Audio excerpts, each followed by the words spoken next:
Bonjour mes amis, hi guys. A few of you have been asking for a state of the collection, and while I'm still awaiting a couple of watches for which I have put down the money already, but that will take a few more months for delivery. I think it's still a good time because I have a lot of things on the table to share with you what's going on here. On my wrist today, once again, the beautiful Dumoro DM02 blue dial version, fully Swiss made. It will compete this year at the GPHG. Do not miss out on these 4 different dial colors. You can discover them on dumoro.com or independentwatcher.com here in Hong Kong as well. Also, I have a few more Seiko watches, 2 SKX, an Alpinist, the 2 Saab, the 033, 035 as well.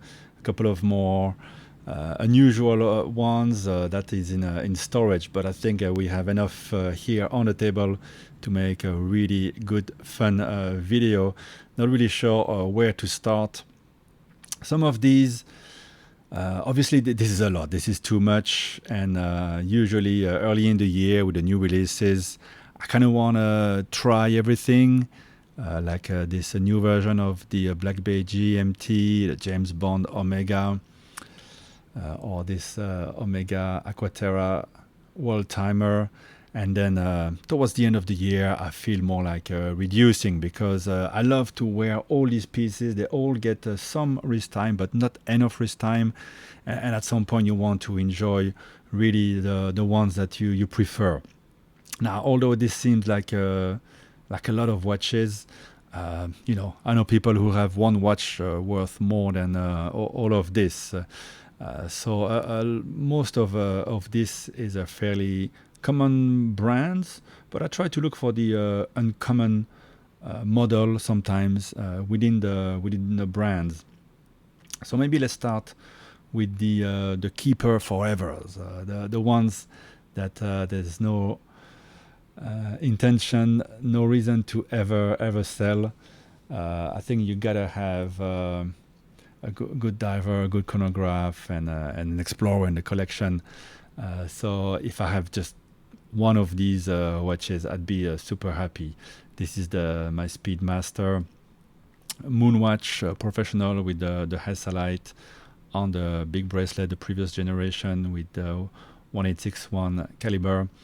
I just feel that it's just so beautiful. Always enjoying wearing this one. Doesn't have the coaxial or extension clasp or anything, and yet it feels great. I even play tennis with this watch sometimes. Just a pleasure to wind and wear this piece absolutely every time. Likewise, the Explorer. Not sure what Rolex is up to right now, discontinuing the 39 that I have here, coming back with a 40. This kind of flip-flopping around. Anyway, whatever. This one is just very accurate, very beautiful. If you have to have one watch with the Easy Link, this is just amazing with Super Lume. Great to wear all the time, even at night. This is a great companion, and the crown actually is pointing upwards on this one. This is also a fantastic one watch. Actually, typically I don't put my watches like this because you get a few scratches, so I'm being very, very careful. And another fantastic watch forever. This is my Sea Dweller 4000, the one produced for a very short period, becoming very collectible, but with all the modern bells and whistles, the ceramic and glide lock. But this one doesn't have, it's 40 millimeter, great proportions, just looks very great in between the vintage and the modern. Just a perfect relationship between, I think, the case and the bracelet with 20 millimeter lug width. Fantastic, of course, diver, incredible capacity, 4,000 feet, 1,200 meter. Just a beautiful, beautiful watch. If you have to have just one, maybe a sports watch like this just does everything. But hey, I'll never go deeper than a couple of meters. So even the Speedmaster is fine to swim with. Complementing these, as my core, I would say my Datejust 41, very slim, so comfortable with the Wimbledon dial. I love it to death. It's just so comfortable. On the Jubilee, Easy Link again, just a fantastic piece. And I love my Datejust 2. I had one, I sold it, I regretted it, so now it's back. It's not the same watch, but this one is in top condition, running incredibly accurately, and I just absolutely love it. I'd love to give you a wrist shot of all these watches, but please just, if you're interested, just look them up in my library of videos. I have made videos of all of these, of course. Datejust 2 wears a bit, it's a bit thicker, it's a bit more bombastic, especially with that beautiful dial and the two-tone. But yeah, I love the dial, fully loomed. There you go. The UV light on it. The loom on the Speedy is great, actually. I mean, you know the loom of Rolex, just fantastic. The blue loom, the chromalite. And another watch that I love, a keeper forever. This is the really what Seiko has been trying to achieve forever, the very best of everything with the spring drive.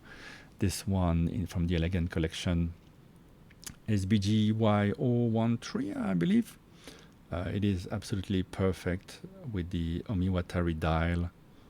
So slim. To me, that kicks the pants of all the independence of any other brand, really. I just love this bracelet, so comfortable. My son loves this watch. It's great to wind. You have the power reserve at the back. Beautiful polishing, of course, from Seiko. Runs obviously on the money all the time.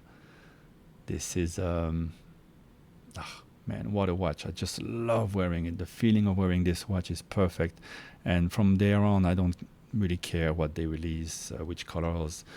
They've done blue and all that, but this is the one that I really like. And yeah, that's my choice for Seiko. If I had to keep just one Seiko, this one, this Grand Seiko, brings it all together for me, for the brand. All right, behind it, super classic, the Cartier Tank, but this one in a white gold, reference 1736, quite unusual, with a very nice super slim high horology movement inside, in very good condition. Yes, it has been serviced. It will be the subject of another story.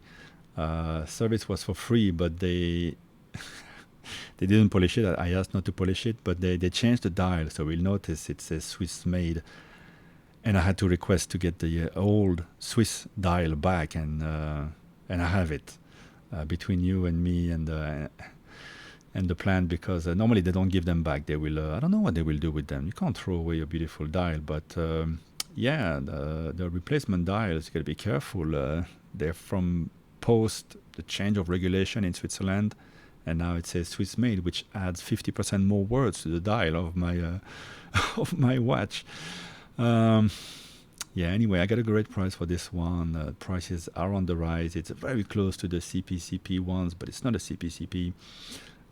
Just beautiful piece, wears amazing. Staying with the rectangular, I wanted to have a reversal, but the prices now are just crazy, and the reversals are more on the dressy side. I love the Grand Sport, so I used to have the chronograph, and here I have the GMT. This is the back end with beautiful finishing, and yeah, it's a great sports watch, small seconds, beautiful dial on it. You have a 24-hour indication as well, with that double sided hand. There's still loom is still working. You have the date, and one of the best bracelets ever made, with two macro adjustments on each side. They are open at the moment. Two double triggers on the deployant. Is just an incredible piece. And staying with the 2 time zone, yeah, I really wish I could get a GMT Master 2. The Pepsi came out 5 years ago. Since then, you had the Batgirl, a new Batman, the Sprite, the Lefty, now the two-tone, which I like a lot, and the full gold. and just nothing ever available. So yeah, I've had a couple of those GMTs. Now this is the one with the opaline dial. Love it. Yes, it's a bit heavy, a bit bulky. Yes, if I had a GMT Master 2, probably I wouldn't keep this one because I have too many watches. But yes, it is gorgeous and very addictive, and I really love this watch. 200 meters of water resistance is insane. Same for the Black Bay 54, which has replaced the Black Bay 58 in my collection. I still have the 58. I didn't put it on the table. I'm going to put it for sale, I think, or I'll give it to one of my relatives. But the 54 just wears so amazing with this very flat case. Watch my full review. I really love it, except that it's a bit sharper on the edges, weirdly, than the other Tudors. Not sure what's the deal with that, but again, it fills the space of a vintage. I haven't gone there yet. I'm looking at it. Vintage Submariners, Sea Dwellers. But yeah, this one is exactly that, and the most vintage of them all. So very fantastic. Now, I always wanted to have a Navi timer, and I think Zinn makes the best one, and they just stopped making this one actually. I think it's the reference 806 of the Navi timer, and look at this incredible bracelet. I love Zinn because it's just it's a no BS brand. You know, they make instruments for the police, the military, and everything is just so well put together, so solid. This one, you can totally swim with it, and really a beautiful, beautiful piece. This one with the black dial, I prefer it. And look at the handling here, the Seiko. This is how you make an handling that's perfect for the watch. I mean, even the center portions here, you have the shorter ones here. I think it's so well put together. And you have a La Joux-Perret version of the Valjoux 7750, which is actually really, really nice. And I'm sure we're going to see it in many other watches, including from micro brands and independents. It's just a fantastic movement. Wow, I'm really surprised by that one. I picked it up recently. Didn't even know about the watch before. Got really lucky because they don't often ship them around to too many ADs. And to be honest, if I had only that, what a watch. I mean, chronograph, water resistant, date, lume, nice bracelet. That's such a pleasure to change the links of. They have their double hex screw system. It's a wonderful tool watch. The other Zinn that's amazing, I think, is the U50 here, limited edition, tegamented with a coating in black here. Right away, I have the bracelet, but I've put it straight away on this parachute strap, which is so comfortable, and insane water resistance. This is the watch I wear by default, at night and on holiday. Looks so cool, so enjoyable, so well put together, and so slim, super comfortable. I love it. Right, since we're talking about the blue watch, why not switch to Omega? This is the James Bond 60th anniversary. Totally changed my outlook on the Seamaster with this revised dial, more like the old one. Aluminum bezel and dial, I believe. The lollipop. And without the bulky bracelet, it's a lot more enjoyable. Now I have it on a sort of a custom strap. I mean, it's not customized for this watch, but it's just perfect. It's from Rubber Bee. Of course, I have the Milanese strap, which is great as well. And at the back, you have the animation, the James Bond. You gotta have a James Bond watch in the collection. It's just so cool. But when you wear the watch, you don't have any sign that it's associated to James Bond, except that they replaced the triangle with the 60, which is super cool. And the lume on it, of course, is to die for. The 60 and the minute hand will be in green, while the rest will be in blue.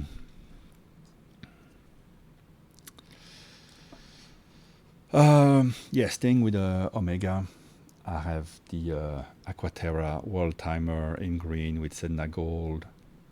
the beautiful display case back. Wow, people comment a lot on this one when they see it on the wrist. It's just a showpiece, beautiful piece. Ah, man, this is when it gets a bit too much. But how can you not want to try at least and own it for a while? It's a bit beyond my budget, to be honest, to add those two back to back. But it was there. I just had to have it. Maybe I regret it financially, but the pleasure is just amazing. Not the greatest world timer. You don't have indication of the daylight savings. It's pretty difficult to read, but it's amagnetic pretty much and has incredible water resistance. And you do have the date, and it's very very cool, very comfortable. My ultimate world timer is this one. It's the Chopard LUC Time Traveler 1. This is the one I wanted, and I got it at a great price from another watch guy. I just love this piece with the daylight savings indication. You have some lume. You have the date in a radial format. Beautiful color, great case. Everything is in-house, yet Chopard is independent. Beautiful movement. Not Geneva seal, but wow, look at those ridges.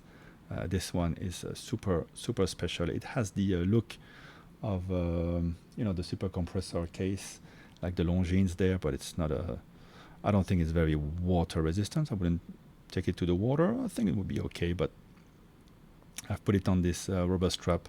I think the orange highlight kind of works for this piece.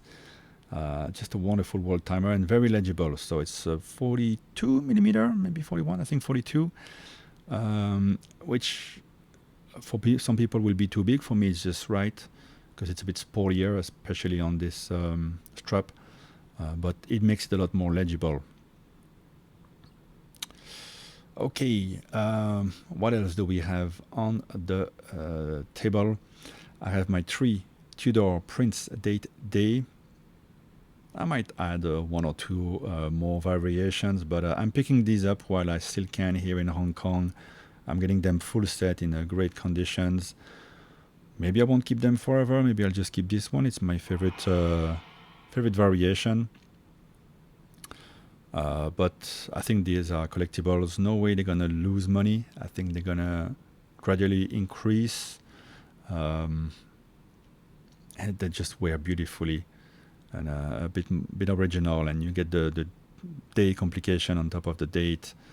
You have to pay a lot more in Rolex world to get that, and they don't do two-tone either. I mean, this is a very cool piece. Now discontinued, and you can find great different dial variations. Now let's have a look at my high-end dress pieces. You have one of my favorites you've seen many times, the Omega Museum number 8 race and timer in a red gold. What can I say that I haven't said before? With a very nice movement in it, not often used by Omega, with beautiful lugs. Just the most beautiful watch in my collection, I believe. And something very, very special. This is my Patek 5296 with the sector dial. Just I don't need to tell you how wonderful, beautiful this one is. Wears very modern, and I had 2 Pateks, but I just wanted to have one, also free that money. I wish I could have kept both. The other one was great as well, my 5134. But I felt this one wears better, and it's just a perfect watch. It's I got it watch only at a great price from Japan, and it's super accurate. It was just my choice, just to be able to say my Patek, not have to decide which Patek to wear, which is the first world problem for sure. But I just wanted to have one and cherish it even more, and just say, the other one, I can say I've enjoyed it. I had a great pleasure with it, and it's the same with Cartier. I could have another one, a Santos and all that, but it's great to say you have one Cartier, one GLC, and when you wear it, it makes it a bit more special in a way. And I have just so much stuff, I can't keep everything, So it's okay, I think, to enjoy it and then move on. And if it's not just perfect for your wrist, for example, before you damage it and lose money on the resale, I used to be, still try to be a value shopper. This was really a great value. This was not. Gotta mix it up. You can't get too carried away, right? When you buy all those things at retail now, everything is so expensive. It's not the same as before. It used to be great deals. You can still find them, but you have to be patient. And patience these days, is not our best feature. Anyway. One more Omega Seamaster Boutique Edition. I made a cool video about it as well. Check it out. With the iconography of the brand. This is very unique. And again, very expensive. If I can't keep everything, I don't know if I would keep it. I'd love to have one of those sunburst dials in my collection. But yeah, I won't keep it over these two, for example, if I have to make a choice, right? If I have to free up some money for something else. And speaking of which, I am on the list for one day, maybe an FP Journe chronomètre souverain. Probably will never happen, but that day also, when you get a watch like that, probably you want to get rid of other things and to finance it. Independent Garrick with a beautiful, totally handmade with a Roselate engine dial. Every watch is completely different. Everything is done by hand, even the polishing of the case. This one with the nautical hands, heat blued, everything done by hand, including a brand new movement for this 39mm case. Discover them, Garrick, if you don't know them yet. This brand has a huge wait list now. They have bigger watches, different complications. This one is just perfect at 39mm. So different from everything else, right? That's what's great with the independents. But these guys have been in business for a long time. They're serious guys. The CEO is very approachable. He's on social media. And it's not BS, right? It's the real deal, done in the UK. You can see from the look of it, of course. And yeah, it is as good as it gets. And the price is high. It's actually the most I've paid for any watch. So you see, it's around 20,000 US. So you see, I don't have a crazy expensive watch in the collection, which allows me to have more watches for now. But yeah, you get what you pay for, and you couldn't get that from other mainstream brands, which is what they mostly have. Very mainstream, of course, Seiko. This is the new diver GMT. This is the limited edition one. This is another limited edition of the 62 MAS. Very inaccurate. This is my favorite diver. This is the Captain Willard on the Uncle Seiko strap. This is my favorite shape for maybe any diver, to be honest. Just a wonderful, wonderful piece. This is the one that kicked off a lot of things for me in watch collecting. The OG Longines No Date Legend Diver, the first real reissue of anything in the watch world. And after this, people saw the success, and they wanted to do more. I have the full set. It's in great condition, brand new strap here.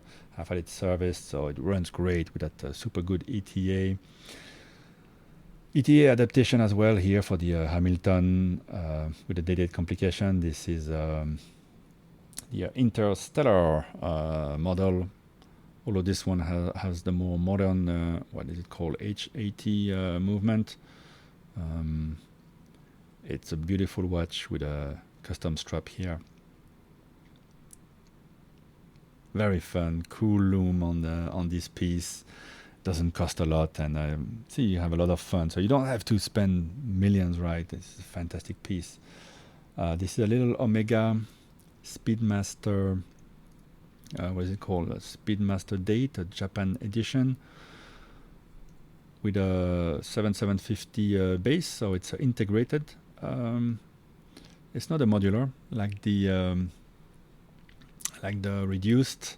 So these are really beautiful, and I think this one execution looks very much like well, the vintage Daytonas. It's a great look. Small watch, 38 millimeters in diameter. Just a fun piece. This one is the Luminova dial from the end of the run of these watches. I got a couple of Tissot PRX, the blue and the black. I had the green, I didn't like it, so I just kept the blue and the black. And this is a fun watch I got from Japan. Carl Lehmann, bit of a weird name. I think it's not Japanese guys, actually. It was founded, I think, by foreign guys. This one has, homage. There's quite a few watches, has the full calendar. It works really well, wears well. Just a cool piece if you don't know it. It has elements of many popular watches, and even lume. Beautiful dial, beautiful blue dial. Carl Lehmann. Check it out. I think it's such a well-made piece, right? Very cool piece. Couple more watches. This one ultra popular at the moment, the Behrens, in collaboration with Konstantin Chaikin. This is the Ace of Spades, similar to the Joker of Chaikin, but to be honest, if you see both, you might prefer this one. This one is the limited edition in ice crystal titanium, just beautifully made, beautiful sapphire. Great indication of the time. The lume is cool as well. This one is really popular, limited to 200 pieces. They have different colors which are less limited. Behrens is such a good company right here from Shenzhen, right into China. And this is one I got for free from Ageloser, one of those Chinese brands. But there you go, I have a flying tourbillon. And I don't know if you've seen some flying tourbillons from brands in Switzerland. I can't really tell the difference. I'm sorry. And the case looks like it was made for longer. This one was amazing, and I got on my own strap here. Just a super cool piece. I don't know how long it will run, but a free tourbillon. Can you believe it? Thanks again, Agelo sir. I really enjoy the watch. That's why I have it here. Another great one watch to do everything. It is the Zenith Chronomaster T. I think that's the way it's called. Super smooth chronograph with the full calendar. I put it here on something a bit more sporty with the parachute strap. Of course, you can wear it on leather for something a bit more chic. Display case back, classic Zenith El Primero, 36,000 vibrations per hour. Full calendar, very easy to read with all the apertures, and you have the moon hiding here. It stopped on a new moon, I suppose. Very cool case, super easy to wear at 40 millimeters, with those steps here on the bezel. And one piece that is not with me now is the Audemars Piguet Royal Oak annual calendar from 1999. This is a mid-size, 36 millimeters. As you can see, it wears really well with a very playful, very cool dial. This piece is very addictive. I got it not long ago, so I sent it to AP for a quick service. I got the quote, it won't cost too much, and I will get a certificate from the archives as well. This piece is a really cool and a nice addition, I think, to my collection. I did not hesitate because it's hard to find at a good price, and we will talk about it a lot more very soon when I get it back from AP. For now, this is the story. So let me know a bit. It is obviously a lot, and as I said, I'm thinking of what should go and stuff, because maybe you can hear it. I really enjoy them all, and I wear them all. I mean, these don't have a lot of value. What's the point selling this or this unless you get a very good price for it? But it's true that if I have to have just one diver, well, this is it, and there's no discussion. I don't need the tutor if I have that. But I want to experience it. It's different. It's fun, and it's the whole pleasure of our hobby. And of course, the James Bond is fantastic as well. It would be a heartbreak to part with it now. But there are watches that for sure will stay with me forever. So I hope you've enjoyed this very long video. This is everything that I am enjoying right now. Let me know what you think is missing. As I said, yeah, hopefully an FP Jaune will come. I had a longer, I've enjoyed it a lot, but I think Richemont brands have increased prices to ridiculous levels. I'd love a Vacheron 222, but at least I got to try it on, to make a video about it. But the prices have increased twice already since that came out. GLC is ridiculous with the pricing. Omega is getting too expensive as well. Rolex in Hong Kong is impossible to get.